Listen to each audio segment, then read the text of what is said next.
오늘 우리는 인생의 가장 찬란한 시기를 보내고 있음에도 불구하고 마음 한 구석에 무거운 짐을 안고 살아가는 시니어들의 세 가지 깊은 고민을 나누려 합니다. 오늘 나눌 이야기는 단순한 교훈이 아니라 우리의 일상에 빛을 비추는 구체적인 해결책이 될 것입니다. 성경 말씀이 이 지친 마음에 어떻게 빛을 비추고 우리가 어떻게 기도해야 이 문제를 해결할 수 있는지 그 해답을 상세히 찾아보겠습니다.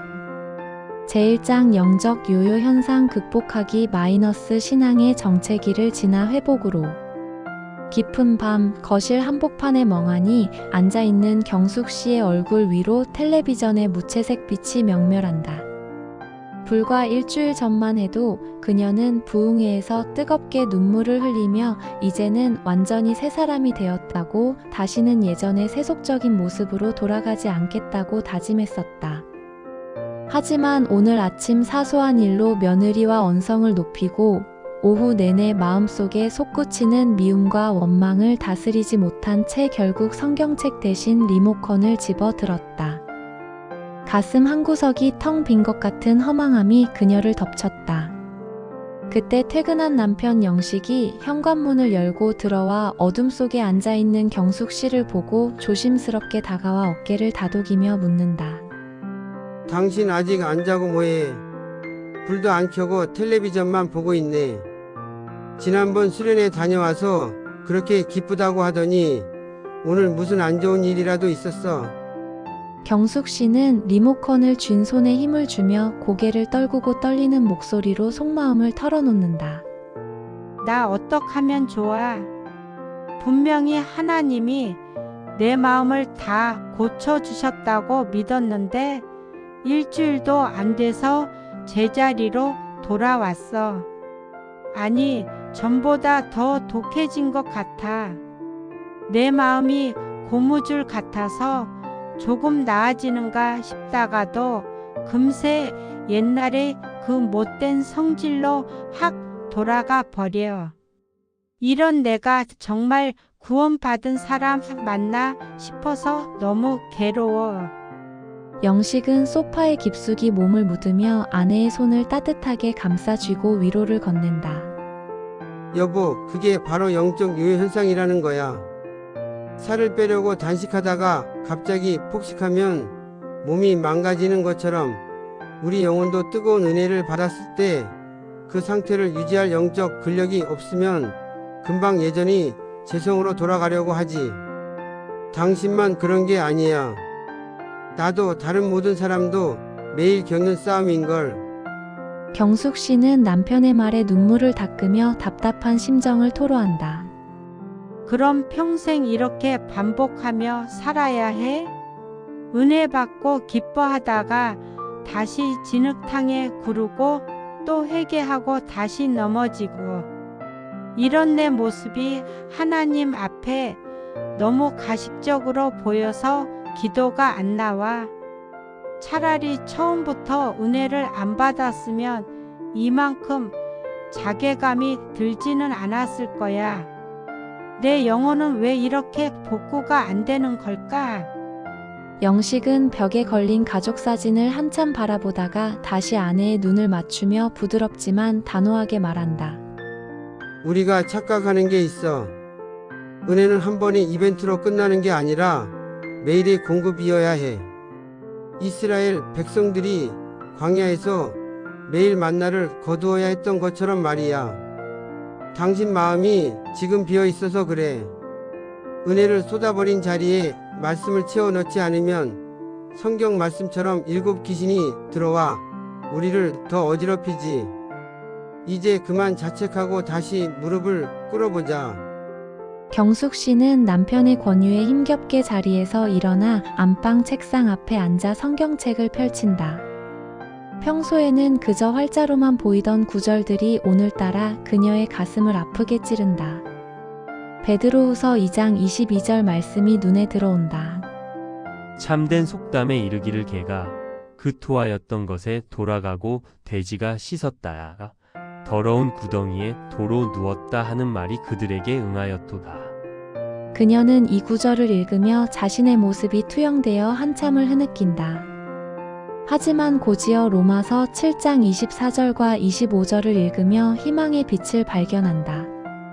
오라 나는 공고한 사람이로다. 이 사망의 몸에서 누가 나를 건져내랴.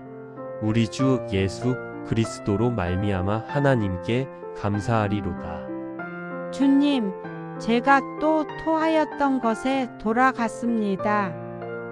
내 힘으로 거룩해지려 했던 교만을 용서해 주세요. 사망의 몸에서 나를 건져내실 분은 오직 예수님 뿐임을 이제야 고백합니다. 다음 날 아침 경숙 씨는 평소보다 일찍 일어나 거실 창을 연다. 새벽 공기가 차갑지만 상쾌하다. 그녀는 이제 어제처럼 감정에 휘둘리지 않기로 다짐하며 수첩에 적어둔 말씀을 묵상한다. 곁에서 출근 준비를 하던 영식이 그녀의 평온해진 얼굴을 보며 미소 지으며 말을 건넨다. 당신 표정이 어제랑은 딴판이네. 드디어 요요 현상이 사슬을 끊어낸 거야. 어떻게 그렇게 금방 회복할 수 있었어? 경숙 씨는 성경책을 소중히 껴안으며 확신에 찬 어조로 대답한다. 어제는 내가 은혜를 소유하려고만 했다는 걸 깨달았어. 냉장고에 넣어둔 음식처럼 꺼내 먹기만 하려니 금방 바닥이 났던 거야. 그런데 이제는 은혜를 흐르게 하려고 해. 매일 아침 말씀에 샘물을 퍼 올리지 않으면 내 마음이라는 밭은 금방 황폐해질 수밖에 없다는 걸 알았어. 내 영적 요요는 주님이 아니라 내가 주도권을 쥐려 할 때 온다는 걸 잊지 않을 거야. 영식은 가방을 챙기며 고개를 끄덕인다. 정말 멋진 고백이야. 하나님의 나라는 먹는 것과 마시는 것이 아니라 성령 안에 있는 의와 평강과 희락이라고 했지. 우리가 그 질서 안에만 머물러 있다면 요요 현상도 결국 우리를 더 단단하게 만드는 훈련의 과정이 될 뿐이야. 오늘도 승리하고 와. 경숙 씨는 현관문까지 배웅하고 돌아와 다시 무릎을 꿇는다. 이제 그녀의 마음은 더 이상 흔들리는 갈대가 아니라 반석 위에 세워진 집과 같다. 그녀는 자신의 경험을 통해 깨달은 영적 요요 극복의 비결을 마음속으로 정리하며 기도를 시작한다. 사랑하는 성경 나침반 인생 드라마 레브 시청자 여러분, 여러분의 신앙생활은 지금 어떤 상태입니까? 뜨거운 은혜 뒤에 찾아오는 공허함과 반복되는 죄의 습관 때문에 혹시 영적 요요 현상을 겪고 있지는 않으신지요? 많은 성도가 큰 은혜를 받은 뒤에 더 깊은 영적 침체에 빠지곤 합니다. 이는 우리가 거룩함을 상태로 유지하려 할 뿐 동행이라는 과정으로 받아들이지 않기 때문입니다.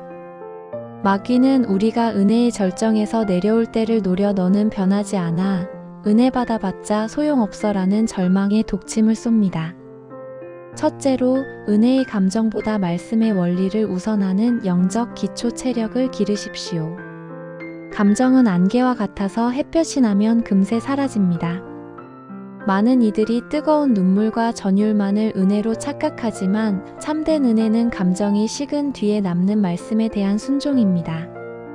마태복음 13장 20절과 21절은 돌밭에 뿌려진 씨에 대해 말씀합니다. 말씀을 듣고 즉시 기쁨으로 받되 그 속에 뿌리가 없어 잠시 견디다가 말씀으로 말미암아 환난이나 박해가 일어날 때에는 곧 넘어지는 자요. 요요 현상을 극복하려면 감정의 파도를 타는 것이 아니라 말씀의 안반에 뿌리를 내려야 합니다. 기분이 좋든 나쁘든 정해진 시간에 말씀을 묵상하고 기도하는 영적 루틴을 만드십시오. 둘째로 비어있는 마음의 수신함에 거룩한 습관을 채워 넣으십시오. 영적 요요가 오는 가장 큰 이유는 은혜 받은 후의 공백 때문입니다. 마태복음 12장 44절과 45절은 경고합니다. 가서 보니 그 집이 비고 청소되고 수리되었거늘 이에 가서 저보다 더 악한 귀신 7을 데리고 들어가서 거하니 그 사람의 나중 형편이 전보다 더욱 심하게 되느니라. 은혜로 비워진 마음을 방치하면 예전의 죄성이 더 강력하게 돌아옵니다. 은혜를 받았다면 즉시 선한 일에 착수하십시오. 누군가를 격려하고 봉사하며 찬양을 입술에 담으십시오.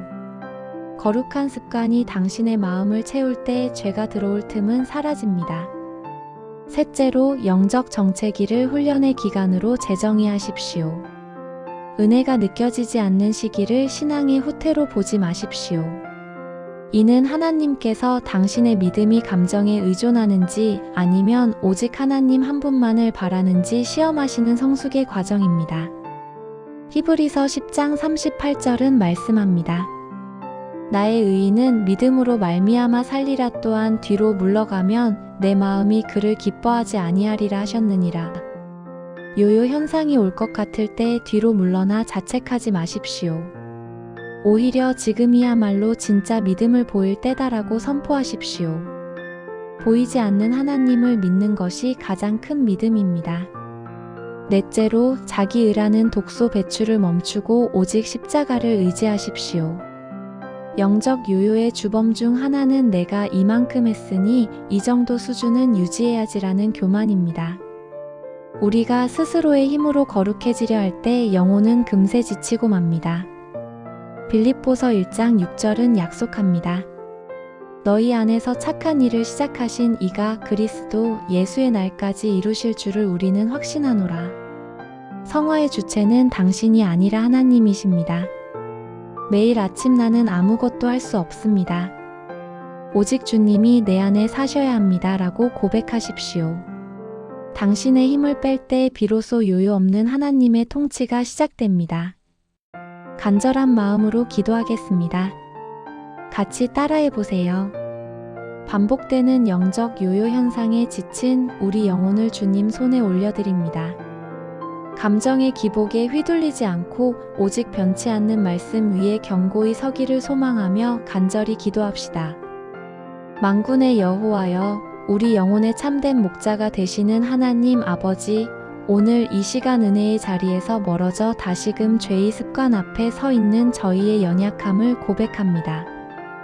뜨겁게 사랑한다고 고백해놓고 돌아서서 차갑게 식어버리는 저희의 마음을 주님 불쌍히 여겨주시옵소서. 이제는 다르다라고 장담했지만 작은 유혹 앞에서도 여지없이 무너지는 저희의 의지가 얼마나 보잘것없는지 이 시간 처절하게 깨닫습니다. 주님, 저희의 마음이 고무줄처럼 세상과 하나님 사이를 오가지 않게 하시고 오직 주님의 십자가라는 표대를 향해 흔들림 없이 나아가게 하옵소서. 주님, 이 시간 나사렛 예수 그리스도의 이름으로 명하노니 저희의 신앙을 냉소하게 만들고 해봤자 안 된다라고 속삭이는 모든 영적 요요의 마귀들은 떠나갈지어다. 저희의 마음밭에 뿌려진 말씀의 씨앗이 새들에게 먹히지 않게 하시고 가시떨기에 가로막히지 않게 하시며 인내로서 결실하는 옥토가 되게 하여 주시옵소서. 은혜의 감정이 사라진 뒤에도 여전히 살아계신 하나님을 신뢰하게 하시고 눈에 보이는 현상이 아니라 기록된 말씀을 붙잡는 영적 강건함을 허락하여 주시옵소서. 주여, 지쳐있는 성도들을 붙들어 주시옵소서. 반복되는 실패로 인해 구원의 확신마저 흔들리는 영혼들이 있습니까? 주님, 너는 내 아들이여 내 딸이라 하시는 그 변치 않는 사랑의 음성을 듣게 하옵소서. 저희의 어떠함 때문이 아니라 주님의 신실하심 때문에 우리가 구원받았음을 잊지 않게 하옵소서. 다시 무릎을 꿇을 힘을 주시고 넘어졌던 그 자리에서 주님의 손을 잡고 다시 일어서게 하옵소서. 저희의 남은 인생이 감정의 파도를 넘나드는 것이 아니라 진리의 반석 위에서 평안을 누리는 복된 삶이 되기를 간절히 소망하며 우리를 날마다 새롭게 하시는 예수 그리스도의 이름으로 간절히 기도드립니다. 아멘. 제2장 마음의 독버섯, 비교라는 괴물 마이너스 내 인생의 정원을 지키는 법. 오후에 나른한 햇살이 거실 깊숙이 스며들고 있었지만 소파에 앉아 스마트폰 화면을 응시하는 미진 씨의 얼굴에는 짙은 그늘이 드리워져 있었다. 화면 속에는 고등학교 동창인 수연이 유럽 여행 중에 찍은 사진들이 쉴 새 없이 이어지고 있었다. 화려한 분수대 앞에서 명품 가방을 메고 웃고 있는 수연의 모습, 그리고 그 밑에 달린 수많은 부러움의 댓글들을 읽으며 미진 씨는 자기도 모르게 깊은 한숨을 내쉬었다. 자신의 낡은 소파와 무릎 나온 잠옷이 갑자기 초라하게 느껴졌고 평생 성실하게 살아온 자신의 삶이 통째로 부정당하는 듯한 기분에 휩싸였다. 그때 주방에서 과일을 깎아 들고 나오던 언니 혜진 씨가 미진 씨의 굳어진 표정을 살피며 곁에 앉아 부드럽게 말을 건넨다. 미진아, 또 그 친구 SNS 보고 있는 거야? 얼굴이 아주 흑빛이다. 과일 좀 먹어봐. 당신 좋아하는 아삭한 사과야. 미진 씨는 스마트폰을 거칠게 뒤집어 놓으며 신경질적인 목소리로 대답한다. 언니, 나 정말 왜 이러나 몰라. 수연이는 나보다 공부도 못했고 집안 형편도 비슷했는데 어떻게 저렇게 화려하게 살 수 있는 거야? 누구는 평생 아끼고 살면서 아파트 대출금 갚느라 허리가 휘는데 누구는 매달 해외여행에 명품 쇼핑이라니. 하나님은 정말 불공평하신 것 같아. 나만 이렇게 제자리 걸음인 것 같아서 가슴이 터질 것 같아. 혜진 씨는 사과 한 조각을 건네며 미진 씨의 차가워진 손등을 토닥이고 위로의 말을 이어간다. 얘야, 남의 인생 정원에 핀 화려한 꽃만 보느라 내 마음의 정원이 잡초로 뒤덮이는 걸 모르는구나. 비교라는 건 마치 독버섯 같아서 한번 마음속에 피어나기 시작하면 내가 가진 모든 감사를 다 빨아먹어버려. 수연이가 명품을 둘렀다고 해서 그 마음속까지 정말 행복할지 누가 알겠니? 겉모습만 보고 내 인생을 실패작으로 단정짓는 건 하나님이 내게 주신 고유한 삶에 대한 예의가 아니야. 미진 씨는 고개를 저으며 억울함이 가득 섞인 말투로 되묻는다. 하지만 언니, 현실이 그렇잖아. 세상은 보이는 거로 사람을 판단하고 순위를 매기는데 어떻게 나만 초연할 수 있겠어? 저 친구가 올린 사진 한 장에 내 하루 기분이 바닥을 치는 게 내가 약해서 그런 걸까? 아니면 내가 가진 게 너무 없어서 그런 걸까? 내 마음의 정원에는 예쁜 꽃은커녕 마른 흙먼지만 날리는 것 같아서 너무 속상해. 혜진 씨는 거실 벽에 걸린 아담한 화분들을 바라보다가 다시 미진 씨의 눈을 맞추며 낮게 읊조리듯 말을 잇는다. 미진아, 하나님이 각 사람에게 주신 달란트가 다르고 꽃이 피는 계절이 다 달라. 봄에 피는 개나리가 가을에 피는 국화를 시샘해서 미리 피려고 했으면 그게 꽃이 되겠니? 너는 너만의 향기가 있고 하나님은 너를 위해 가장 좋은 때를 예비하고 계셔. 비교라는 괴물에게 내 마음의 열쇠를 넘겨주지 마. 내가 수연이가 될 필요도 없고 될 수도 없어. 하나님은 오직 너만이 할 수 있는 일을 위해 너를 지금 이 자리에 두신 거야. 미진 씨는 언니의 품에 얼굴을 묻고 한참을 흐느꼈다. 자신의 마음이 언제부터 이렇게 시기와 질투로 얼룩진 독버섯 양식장이 되었을까?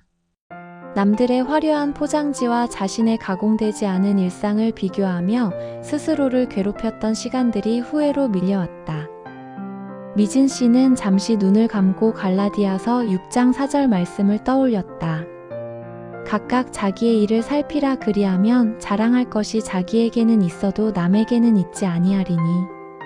그녀는 자신의 인생 장부를 남의 것과 대조하는 것이 얼마나 무의미한 일인지 깨달으며 나직하게 고백했다. 언니 말이 맞아. 내가 내 인생의 정원사는 내팽개치고 남의 집 담장 너머만 훔쳐보고 있었네. 하나님이 내게 주신 소중한 것들이 참 많은데 그것들은 당연하게 여기고 남의 떡만 크게 보고 있었어. 내 마음의 독버섯을 다 뽑아내야 할 것 같아. 내 힘으로는 안 되겠지만 주님이 도와주시면 다시 시작할 수 있겠지? 다음 날 새벽 미진 씨는 평소보다 일찍 일어나 성경책과 노트를 펼쳤다. 창밖으로 푸르스름한 새벽빛이 밝아오고 있었다. 그녀는 잠언 14장 30절 말씀을 정성스럽게 적어 내려갔다. 평온한 마음은 육신의 생명이나 시기는 뼈를 썩게 하느니라. 그녀는 이 구절을 한자 한자 읽으며 마치 뼛속까지 파고들었던 독소가 빠져나가는 듯한 시원함을 느꼈다. 곁에서 같이 새벽 기도를 준비하던 혜진 씨가 미진 씨의 맑아진 눈빛을 보며 흐뭇하게 웃으며 말했다. 거봐, 미진아. 하나님의 말씀이 가장 확실한 제초제라니까. 세상의 소리는 끊임없이 남보다 앞서 가라고 등 떠밀지만 주님의 음성은 너는 내 보배롭고 존귀한 자라고 말씀하시지. 이제 내 마음의 정원에 비교라는 독버섯 대신 감사라는 꽃씨를 심을 준비가 된 것 같네. 미진 씨는 고개를 끄덕이며 전날 밤 꺼두었던 스마트폰을 조용히 서랍 속에 넣었다. 이제는 누군가의 화려한 일상이 그녀를 흔들지 못했다. 자신의 인생은 누군가와 경쟁하는 경주장이 아니라 주님과 함께 걷는 고요한 산책길이라는 확신이 생겼기 때문이다. 미진 씨는 가슴에 손을 얹으며 단호한 어조로 스스로에게 말하듯 다짐한다. 이제부터는 내 정원의 크기나 꽃의 색깔을 남과 비교하지 않을 거야. 하나님이 내게 주신 이 작은 평수, 이 소박한 일상이 내게는 가장 완벽한 선물임을 믿어. 시기하는 마음이 고개를 들 때마다 바로 말씀의 가위로 잘라버릴래. 내 인생의 정원사는 내가 아니라 주님이시니까 주님이 심어주신 것들을 가장 아름답게 가꾸는 데만 집중할 거야. 사랑하는 성경 나침반 인생 드라마 레브 시청자 여러분, 여러분의 마음의 정원은 지금 어떤 모습입니까? 혹시 누군가의 성공 소식에 가슴 한구석이 쓰라리고 SNS의 화려한 사진들 사이에서 자신의 평범한 일상이 초라해 보이는 비교의 늪에 빠져 있지는 않으신지요? 우리가 남과 나를 비교하기 시작할 때 사단은 교묘하게 그 틈을 타서 불평과 원망이라는 독버섯을 심어 놓습니다. 비교하는 마음은 결국 하나님이 우리에게 주신 독특한 축복을 발견하지 못하게 눈을 가리고 우리의 영혼을 서서히 갉아먹습니다. 첫째로 상대적 빈곤이라는 거짓 프레임에서 벗어나십시오. 사단은 끊임없이 우리에게 너는 저 사람보다 덜 가졌으니 불행하다. 남들은 저만큼 가는데 너는 왜 이것밖에 안 되느냐라는 거짓말을 속삭입니다. 이는 우리의 시선을 하나님의 공급하심이 아닌 세상의 통계치로 돌리려는 책략입니다. 고린도후서 10장 12절은 말씀합니다. 우리가 어떤 자기를 칭찬하는 자와 더불어 감히 짝하며 비교할 수 없노라. 그러나 그들이 자기로서 자기를 헤아리고 자기로서 자기를 비교하니 지혜가 없도다. 지혜 없는 비교는 결국 당신의 자존감을 무너뜨리고 하나님의 주권을 부정하게 만듭니다. 당신의 가치는 남보다 얼마나 더 가졌느냐가 아니라 당신이 하나님의 자녀라는 사실 그 자체에 있음을 선포하십시오. 둘째로, 남의 하이라이트와 나의 비하인드를 비교하지 마십시오. 사람들은 보통 자신의 가장 빛나는 순간만을 외부에 공개합니다. 그 화려한 미소 뒤에 숨겨진 눈물과 고통, 치열한 갈등은 보이지 않습니다. 보이는 것만으로 타인의 삶을 부러워하는 것은 마치 무대의 화려한 조명만 보고 배우의 고단한 분장실을 잇는 것과 같습니다. 전도서 7장 10절은 경고합니다. 옛날이 오늘보다 나은 것이 어찌함이냐 하지 말라 이렇게 묻는 것은 지혜가 아니니라. 과거와 현재를 비교하든 타인과 나를 비교하든 비교의 끝은 언제나 허무입니다. 하나님은 당신의 가장 연약한 비하인드 스토리조차 아름다운 걸작으로 빚어가시는 분임을 신뢰하십시오. 셋째로 당신에게만 주신 고유한 달란트를 발견하고 축복하십시오. 베드로는 요한의 장래에 대해 주님께 물었지만 주님은 단호하게 네가 무슨 상관이냐 너는 나를 따르라고 말씀하셨습니다. 타인의 길은 타인의 길일 뿐입니다. 시편 16편 6절은 고백합니다. 내게 줄로 재어준 구역은 아름다운 곳에 있으며 나의 기업이 실로 아름답도다. 하나님께서 당신에게 재어준 구역은 세상의 기준으로 볼 때는 좁아 보일지 몰라도 당신의 영혼이 가장 잘 자랄 수 있는 가장 비옥한 땅입니다. 남의 밭에 핀 장미를 탐내기보다 내 밭에 심긴 백합화의 향기를 맡는 법을 배우십시오. 그것이 인생의 정원을 지키는 첫 번째 규칙입니다. 넷째로 감사의 울타리를 높이 쌓아 비교의 침입을 막으십시오. 감사는 비교라는 괴물을 물리치는 가장 강력한 무기입니다. 비교가 침투할 때마다 즉시 입술로 감사의 조건을 나열하십시오. 살 집이 있음에 감사하고 걸을 수 있는 건강에 감사하며 무엇보다 영원한 생명을 주신 은혜에 감사하십시오. 데살로니가전서 5장 18절은 명령합니다. 범사에 감사하라 이것이 그리스도 예수 안에서 너희를 향하신 하나님의 뜻이니라. 감사의 울타리가 견고하면 타인의 화려함이 더 이상 위협이 아니라 축복의 제목이 됩니다. 남의 성공을 진심으로 축하해 줄 수 있는 넉넉한 마음은 오직 내 잔이 넘친다는 고백에서 나옵니다. 간절한 마음으로 기도하겠습니다. 같이 따라해 보세요. 내 인생의 정원을 좀먹던 비교와 시기의 독버섯들을 주님의 이름으로 뽑아내고 오직 주님이 주신 소중한 것들로 채워지길 소망하며 기도합시다. 만군의 여호와이시며 우리 마음의 깊은 구석까지 감찰하시는 하나님 아버지, 오늘 이 시간 저희의 부끄러운 마음을 주님 앞에 정직하게 내려놓습니다. 주님이 주신 수많은 축복은 잊어버리고 남의 손에 들린 떡만 바라보며 원망하고 불평했던 저희의 죄를 용서하여 주시옵소서. 왜 나는 안 됩니까? 왜 저 사람만 잘 됩니까? 라고 따져 물으며 하나님의 지혜로운 섭리를 의심했던 불신앙을 회개합니다. 저희의 눈에 씌워진 비교의 안경을 벗겨주시고 오직 주님의 사랑 안에서 저 자신의 가치를 발견하게 하여 주시옵소서.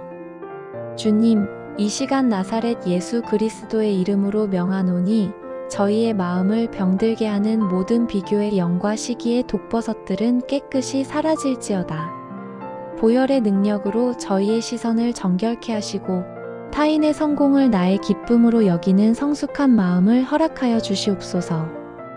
남보다 앞서가는 것보다 주님과 함께 걷는 것을 더 소중히 여기게 하시고 세상의 성적표가 아닌 주님의 미소 하나에 만족하는 참된 자유함을 주시옵소서. 저희의 인생 정원이 오직 감사의 꽃향기로 가득하게 하시고 그곳에서 주님이 주시는 참된 평강을 누리게 하옵소서. 특별히 낮은 자존감과 열등감으로 인해 마음이 상한 성도들을 위로하여 주시옵소서. 세상의 평가에 짓눌려 자신이 얼마나 귀한 존재인지 잊어버린 영혼들에게 주님이 핏값으로 사신 천하보다 귀한 생명임을 다시 한번 확신시켜 주시옵소서. 저희가 날마다 감사의 제사를 드림으로 사단의 공격을 능히 물리치게 하시고 어떤 형편에 처하든지 자족하기를 배우는 일체의 비결을 터득하게 하옵소서. 저희의 남은 삶이 남과 비교하는 소모적인 인생이 아니라 주님이 주신 사명을 완수하는 창조적인 인생이 되기를 간절히 소망하며 우리 인생의 참된 주인이신 예수 그리스도의 이름으로 간절히 기도드립니다. 아멘.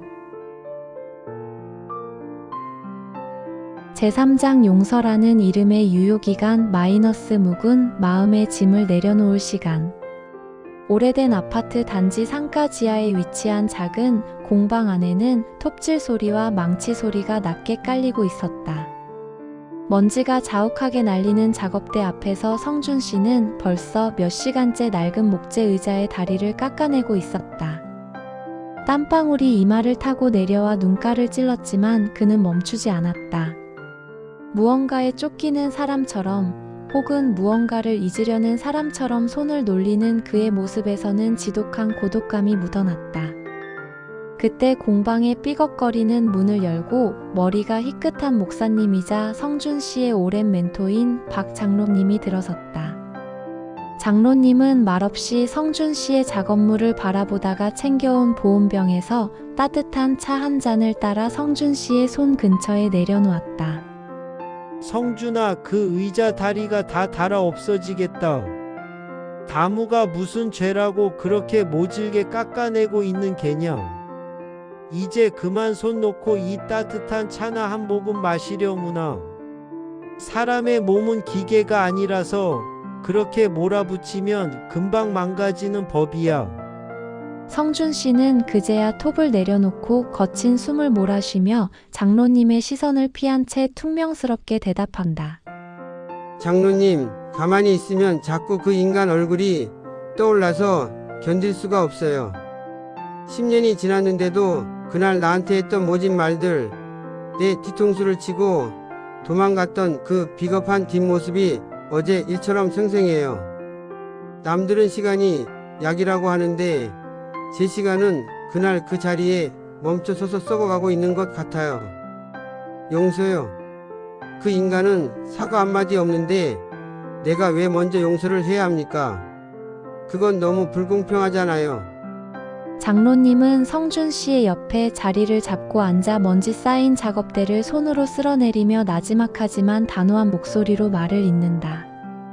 성준아, 네가 그 사람을 용서하지 못하고 품고 있는 그 미움은 그 사람을 벌주는 것이 아니라 내 영혼을 가두는 감옥이란다. 용서의 유효기간은 상대가 사과할 때까지가 아니라 내가 내 인생을 다시 살기로 결심하는 바로 지금 이 순간까지여야 해. 내가 미움을 품고 있는 동안 그 사람은 내 마음 한복판에 전세를 내고 공짜로 살면서 내 평안을 다 갉아먹고 있단다. 그 무거운 짐을 언제까지 짊어지고 가려느냐. 성준 씨는 찻잔을 꽉 쥔 채 손을 떨며 억울함이 가득한 목소리로 반박한다. 하지만 장로님, 성경에서도 잘못을 깨달아야 용서받는다고 하지 않나요? 그 사람은 지금 어디선가 잘 먹고 잘 살고 있을 텐데 나 혼자 여기서 마음의 짐을 내려놓는다고 뭐가 달라지겠어요? 내가 그 사람을 잊어버리면 그 사람이 지은 죄도 없던 일이 되는 것 같아서 분해요. 죽을 때까지 이 증오를 품고 가는 게 차라리 내 자존심을 지키는 길인 것 같아요. 장로님은 성준 씨의 어깨에 두툼한 손을 얹고 인자한 미소를 지으며 마치 어린아이를 타이르듯 부드럽게 말을 이어간다. 성준아, 내가 말하는 자존심은 사실 내 영혼을 질식시키는 올무란다. 마태복음 18장에서 베드로가 주님께 몇 번이나 용서해야 하냐고 물었을 때 주님은 7번뿐 아니라 7번을 70번까지라도 하라고 하셨지. 그건 그 사람이 잘해서가 아니라 네가 하나님의 자녀로서 그 미움의 지배에서 벗어나기를 원하셨기 때문이야. 용서는 상대를 면제해 주는 것이 아니라 너를 그 사람의 영향력으로부터 완전히 해방하는 선언이란다. 하나님이 너를 용서하신 그 일방적인 은혜를 기억해 보렴. 우리가 자격이 있어서 용서받은 것이 아니잖니. 성준 씨는 장로님의 품에 고개를 떨구고 소리 없이 어깨를 들썩이며 울음을 터뜨렸다. 지난 10년 동안 그는 미움이라는 이름의 쇠사슬을 스스로 목에 걸고 살아왔다. 증오가 깊어질수록 정작 망가지는 것은 상대방이 아니라 자신의 삶이었다. 아내와의 대화는 끊겼고 아이들의 웃음소리는 소음으로 들렸다. 그는 자신의 마음속에 썩어 문드러진 시체 같은 미움을 끌어안고 있었음을 그제야 깨달았다. 성준 씨는 젖은 목소리로 힘겹게 고백한다. 장로님, 사실은 저도 너무 힘들었어요. 그 사람을 미워하느라 내 아이들이 자라는 것도 못 보고 내 아내가 시들어가는 것도 몰랐어요. 내 마음이 정원에 독초만 키우고 있었던 거예요. 그런데 도저히 제 힘으로는 그 사슬을 끊을 수가 없어요. 용서하고 싶다는 마음은 굴뚝 같은데 돌아서면 다시 분노가 치밀어 올라요. 어떻게 해야 이 지옥 같은 굴레에서 벗어날 수 있을까요? 다음 날 이른 새벽 성준 씨는 공방 대신 교회 뒷산의 작은 산책길을 올랐다. 차가운 새벽 공기가 폐부 깊숙이 박혔지만 기분은 평소보다 맑았다. 그는 벤치에 앉아 낡은 성경책을 폈다. 에베소서 4장 31절과 32절 말씀이 그의 눈에 들어왔다. 너희는 모든 악독과 노함과 분냄과 떠드는 것과 비방하는 것을 모든 악의와 함께 버리고 서로 친절하게 하며 불쌍히 여기며 서로 용서하기를 하나님이 그리스도 안에서 너희를 용서하심과 같이 하라. 그는 이 구절을 수십 번 소리내어 읽으며 마치 마음속에 단단하게 엉켜있던 매듭이 조금씩 풀리는 듯한 기분을 느꼈다. 곁에 다가온 장로님이 성준 씨의 맑아진 안색을 보며 따뜻하게 말을 건넨다. 성준아, 이제야 내 얼굴에 빛이 좀 도는구나. 용서는 한 번의 결단으로 끝나는 것이 아니라 날마다 주님의 십자가 앞으로 나아가는 연습이란다. 내가 그 사람을 불쌍히 여기는 마음이 들기 시작한다면 이미 주님이 내 안에서 일을 시작하신 거야. 묵은 짐을 내려놓으니 발걸음이 한결 가볍지 않니? 성준 씨는 고개를 깊게 끄덕이며 장로님의 손을 맞잡았다. 이제는 그 사람의 이름을 떠올려도 가슴이 예리하게 베이는 것 같은 통증이 느껴지지 않았다. 대신 그 사람 또한 죄의 노예가 되어 누군가에게 상처를 주며 살아가고 있을 가련한 영혼이라는 생각이 들었다. 성준 씨는 산 아래를 내려다보며 결연한 의지로 자신에게 속삭이듯 말한다. 이제 더는 그 사람 때문에 내 인생을 낭비하지 않을 거예요. 용서라는 이름의 유효기간은 이미 지났어요. 아니, 내가 너무 늦게 그 문을 연 것이겠죠. 하나님이 나를 용서하셨듯이 나도 그를 내 마음에서 놓아주려 합니다. 그를 위해서가 아니라 하나님이 내게 주신 이 소중한 오늘을 다시 사랑하기 위해서요. 이제 내 공방에선 미움이 톱질 대신 사랑이 망치질 소리가 들리게 할 겁니다. 사랑하는 성경 나침반 인생 드라마 레브 시청자 여러분, 여러분의 마음속에는 얼마나 오래된 미움의 짐이 놓여 있습니까? 혹시 절대로 용서할 수 없다며 10년, 20년 된 상처의 딱지를 매일같이 떼어내며 피를 흘리고 있지는 않으신지요? 용서는 상대방을 위한 선물이 아니라 바로 당신 자신을 위한 가장 위대한 해방선언입니다. 미움을 품고 사는 것은 독약을 마시면서 상대방이 죽기를 바라는 것과 같습니다. 그 독약은 결국 당신의 영혼을 마비시키고 주님이 예비하신 축복의 통로를 막아버립니다. 첫째로 용서의 시급함을 깨달으십시오. 골로새서 3장 13절은 말씀합니다. 누가 누구에게 불만이 있거든 서로 용납하여 피차 용서하되 주께서 너희를 용서하신 것 같이 너희도 그리하고. 용서는 할 수 있으면 하는 선택사항이 아니라 그리스도인의 필수 사명입니다. 마귀는 당신이 과거의 상처에 매여 현재의 은혜를 누리지 못하도록 끊임없이 옛 기억을 불러일으킵니다. 그러나 용서의 유효기간을 오늘로 정하십시오. 해가 지도록 분을 품지 말라는 말씀처럼 당신의 영혼이 부패하기 전에 그 묵은 감정을 배설물처럼 버려야 합니다. 둘째로 용서는 감정이 아니라 의지의 결단임을 기억하십시오. 많은 분이 마음이 풀리지 않는데 어떻게 용서합니까? 라고 묻습니다. 용서는 감정이 좋아질 때까지 기다리는 것이 아닙니다. 오히려 감정은 요동치더라도 주님의 명령에 순종하여 내가 그를 용서하기로 선택합니다 라고 입술로 선포하는 의지적 행동입니다. 마태복음 6장 14절과 15절은 경고합니다.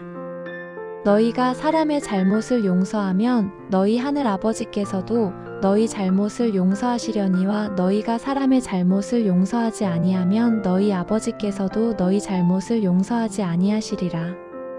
당신의 기도가 막혀 있다면 혹시 누군가를 향한 다친 마음 때문은 아닌지 돌아보아야 합니다. 셋째로 십자가의 저울로 상처의 무게를 재십시오. 우리가 누군가에게 받은 상처가 크고 깊은 것은 사실입니다. 그러나 주님이 십자가에서 지신 우리 죄의 무게에 비하면 그것은 1만 달란트 빚진 자 앞에 선 100데나리온 빚진 자의 모습과 같습니다. 1만 달란트의 빚을 탕감받고도 작은 빚을 진 동료의 덜미를 잡는 종의 모습이 바로 우리의 모습은 아닌지요. 로마서 12장 19절은 말씀합니다. 내 사랑하는 자들아 너희가 친히 원수를 갚지 말고 하나님의 진노하심에 맡기라 기록되었으되 원수 갚는 것이 내게 있으니 내가 갚으리라고 주께서 말씀하시니라. 심판은 하나님의 영역입니다. 당신은 오직 사랑하고 용서하는 일에만 집중하십시오. 그것이 당신의 권위를 지키는 길입니다. 넷째로 용서 이후의 회복을 기대하십시오. 묵은 짐을 내려놓는 순간 당신의 영혼에는 성령의 새 바람이 불어오기 시작합니다. 미워하던 에너지가 사랑하고 축복하는 에너지로 바뀔 때 당신의 가정도 일터도 건강도 회복의 기적을 경험하게 될 것입니다. 창세기 50장에서 요셉은 자신을 팔아넘긴 형들을 용서하며 이렇게 말했습니다. 당신들은 나를 해하려 하였으나 하나님은 그것을 선으로 바꾸사 오늘과 같이 많은 백성의 생명을 구원하게 하시려 하셨나니. 용서는 과거의 비극을 미래의 축복으로 바꾸는 기적의 열쇠입니다. 당신의 상처가 별이 되어 빛나는 역사를 경험하십시오. 간절한 마음으로 기도하겠습니다. 같이 따라해 보세요. 내 마음의 깊은 골방에 숨겨두었던 미움의 찌꺼기들을 주님 앞에 다 쏟아내고 참된 평안의 옷을 입기를 소망하며 기도합시다. 사랑과 은혜가 풍성하신 하나님 아버지, 오늘 이 시간 저희의 굳어버린 마음을 주님 앞에 내어놓습니다. 수년 동안 혹은 수십 년 동안 용서하지 못한 누군가를 가슴에 품고 분노의 칼날을 갈며 살아왔던 저희의 어리석음을 용서하여 주시옵소서. 그 미움이 저의 영혼을 얼마나 피폐하게 만들었는지, 저의 기도를 얼마나 가로막았는지 이제야 깨닫습니다. 나는 저 사람보다 낫다는 교만함으로 타인을 정죄하며 하나님의 심판대 위에 앉아 있었던 저희의 오만함을 보혈로 씻어 주시옵소서. 주님, 이 시간 나사렛 예수 그리스도의 이름으로 명하노니 저희의 영혼을 쇠사슬처럼 묶고 있는 증오와 쓴 뿌리들은 이 시간 예수의 이름 앞에 떠나갈지어다. 도저히 용서할 수 없다고 외치던 저희의 자아를 십자가에 못 박습니다. 내 힘으로는 할 수 없사오니 성령 하나님께서 저희의 마음을 만져주셔서 주님의 눈으로 그 사람을 바라보게 하여 주시옵소서.